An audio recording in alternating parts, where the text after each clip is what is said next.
আপনি কোনো ধরনের দুশ্চিন্তা করবেন না, বরং মনে মনে ভাববেন বেঁচে থাকবই তো কেবল একদিন, এতে আর তেমন কি পেরেশানি।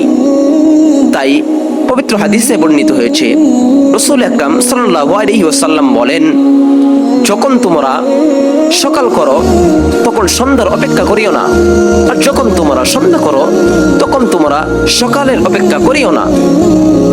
অর্থাৎ আজকের দিনকেই আপনার জীবনের শেষ দিন মনে করুন। অতীতকে স্মরণ করবেন না, আর ভবিষ্যৎ নিয়ে চিন্তিত হবেন না। যেমন এক কবি বলেছেন, যা অতীত হয়ে গিয়েছে তা চিরদিনের জন্য চলে গিয়েছে, আর যা এখনো আসা নাই তা অদৃশ্যমান, তা নিয়ে কখনো চিন্তা করা যাবে না। অতএব তোমার জন্য রয়েছে শুধু তোমার বর্তমান মুহূর্তটি। অতীত নিয়ে চিন্তা ভাবনা করা এক ধরনের মূর্খতা ও পাগলামি। তাই যা এখনো আসেনি, যা ঘটেনি তা নিয়ে ভাববেন না, তা নিয়ে দুশ্চিন্তা ও পেরেশানি হবেন না। আমাদের পূর্বসূরীদের একজন বলেন, হে আদম সন্তান, কেবল 3টি দিনেই তোমার। 1. গতকাল যা অতীত হয়ে গিয়েছে। 2. আগামীকাল যা এখনো আসেনি। 3. আজকের দিন।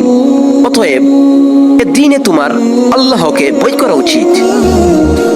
ওই ব্যক্তির জীবন তো কোনো জীবনেই নয় যে সর্বদাই অতীত, বর্তমান আর ভবিষ্যতের চিন্তায় মগ্ন থাকে। যে অতীতে বাস করে সে কিভাবে সুখ পেতে পারে? অতীতের স্মরণ তো তাকে অনবরত যাতনাই দিবে।